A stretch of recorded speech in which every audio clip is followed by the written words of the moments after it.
Samore Love Books, you have now tuned in to my Blood, Sweat, and Heels recap. Guys, be sure to subscribe if you have not yet done so. Also, be sure to share this video wherever you like to share videos and give it that good old thumbs up. Okay. So, did you guys see Catfish? I know we're talking about Blood, Sweat, and Heels, but did you guys see Catfish? Because I saw it, but I just didn't feel like doing a review because I'm like, I'm going to review this and also Real Housewives of Atlanta. So, but it was hilarious, and they were kind of made for each other because, did you see their teeth? Oh my gosh, it was just horrible. I was sitting here like, Yes, love is blind, but they both got the same kind of teeth anyways. But alright, we're going to talk about this now, because I said I wasn't going to review it, so I'm not going to review it, but it was crazy though. Alright, so Melissa, she is talking to her mother, and I think the other lady was her aunt, but I'm not really sure. She's talking to her about her doing music videos and her past life, and also about the play and what she thought about it. And it's cool because now her mother has more insight of the things that she endured while she was a video vixen and how hard her life was, even though she never really spoke about it to her. Daisy, she's going through radiation. But one thing that's bad is that her white blood cell count is low, which means that she's susceptible to getting infections. So, and plus she can't do her radiation due to that as well. And she has to stay away from foods, like sharing foods, like buffet type of things, as well as being in large crowds, because there are a lot of pathogens that are there. Yes, boo. I was in biology when I was in college. Yes, I got a little education. And I was also in nursing, and I was a CNA, honey. All right. Okay, so Chantel, she's hanging out with Geneva, and Chantel, she wants to expand her network and kind of hang out with Daisy and Micah, but I feel like Geneva's trying to like put the bug in her ear and give her a heads up to how Micah and Geneva and all of them are. I mean, Micah and Daisy are. But it doesn't like concern her at the moment. She's wanting to talk to other people and learn more about other people as well. So, Micah and her mother, they were talking about like Terry and the whole relationship thing and just where it's at right now, and Micah's just like, we're good friends at the moment. Nothing is friends with benefits, but that ain't none of my business. Sips a little bit of tea if I had some right now.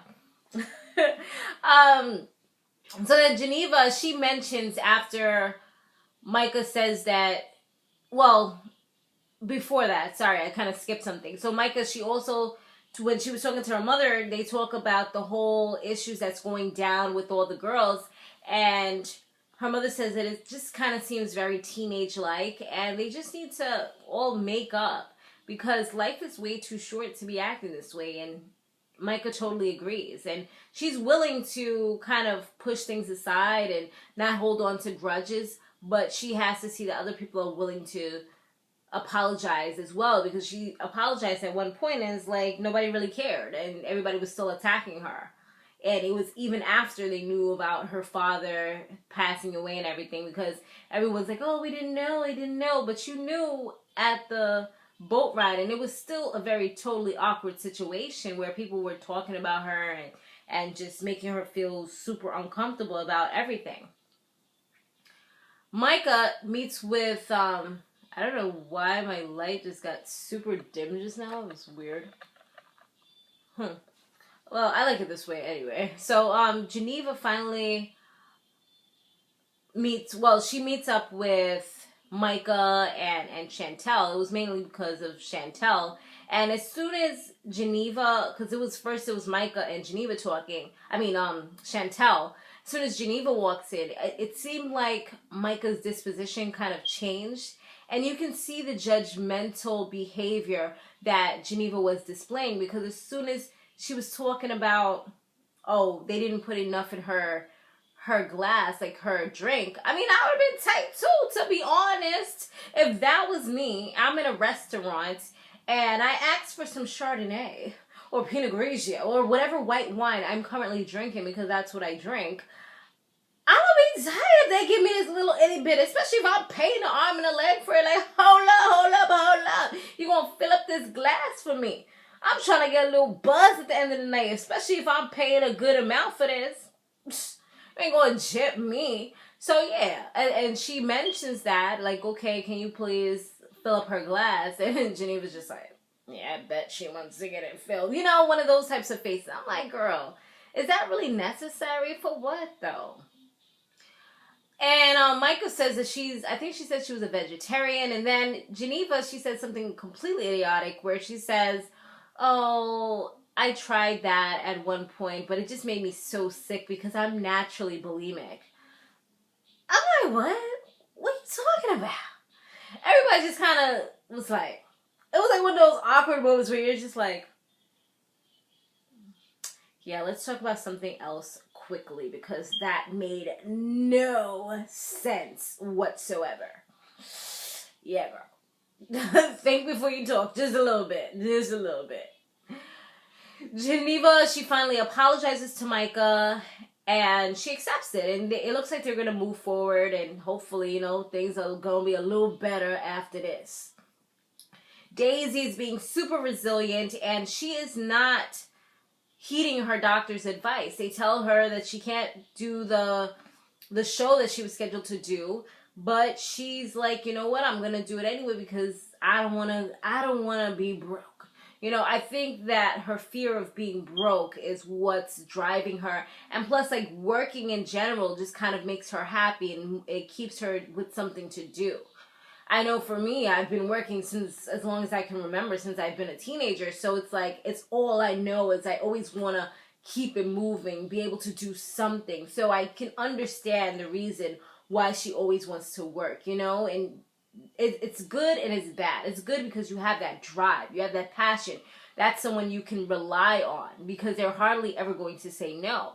But then it's bad for your health because you're not giving yourself time to rest. Like for me, it's 2:12 a.m. right now, but I wanted to make sure that I do this for you guys. So, you know, it's things like that that show that she needs to kind of like take a break. And while she was doing the interview, she had like a lot of mistakes. Her brain was just kind of like tired, you know?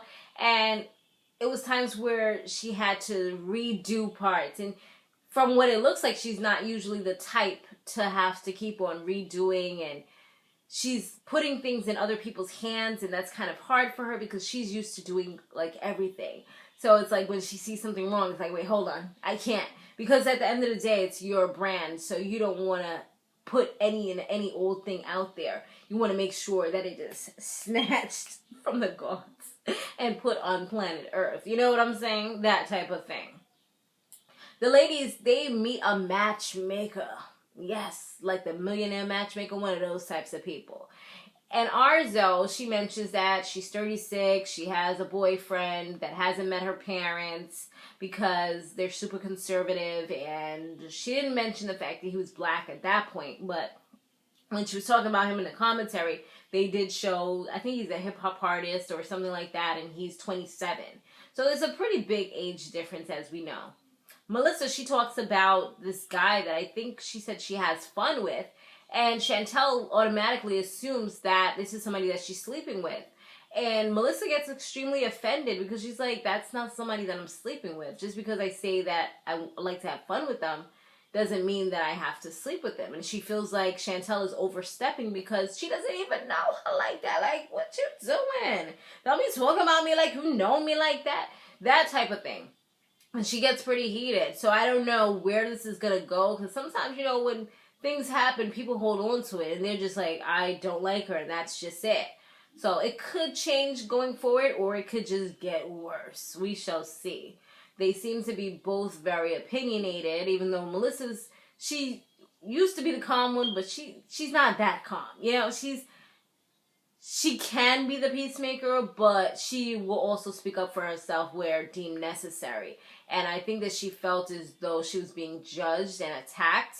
So that's the reason why she had to say something about it, especially if it's something that's untrue. She doesn't kind of want to put that out there because that's giving more of that video vixen vibe where it's like I sleep with anyone if I'm hanging out with them type of thing. And I think she's really trying to get away from that. So that's why I think she even got more offended by it. Like, oh, you assume that just because I am who I am, that I have to sleep with someone. And the matchmaker asked Daisy if she's in a relationship. She's like, with Jesus. And it was kind of funny because at first the matchmaker, I don't even think she knew what she was talking about. But then she's like, yeah, like right now at this time I am dealing with work and I don't have time for one. And then they flip it up and they ask the matchmaker, they're like, well, are you married? She's like, oh, no. They're like, well, are you in a relationship? She's like, no. I'm like, but honey, boo-boo. She says that she's married to her work. Like, she's pretty much the same thing as Daisy. And they're like, but how are you talking about Daisy if you're the same type of person? You can't judge somebody. How you gonna throw stones if you live in a glass house? Your house just broke. Your whole thing is shattered right now because you done got exposed, honey child. I mean, people like that, I feel like if you're going to be helping someone with their relationship and giving relationship advice, I feel like, and maybe it's just me, but I feel like you should have a pretty solid relationship, or that you should have someone in your life, or be married or something. That way you know what it took. Therefore, you're able now to share that with others. I mean, am I wrong? That's just what I would think. But I guess not in her case. She does it a little different. So that was pretty much the end of it, where they was just talking about that, and Daisy and what the hell's the girl's name? Demetria, they end up hugging it out because they shared a moment, which was that moment right there where they kind of called this matchmaker out, and she like pretty much is the same type of person as Daisy, but she was trying to say like Daisy was doing something wrong. Yeah, that's pretty much it, you guys. Let me know what you thought about this episode down below. Pretty quick and easy. Thanks for watching. Be sure to check on over to my other channel because I will have my Love and Hip Hop reunion recap over there, as well as my fashion, beauty, lifestyle videos, which I do normally all the time. Okay, guys? Thanks for watching. Be sure to stay fabulous, live free, and soar limitless. I'll see you in the next one. Later.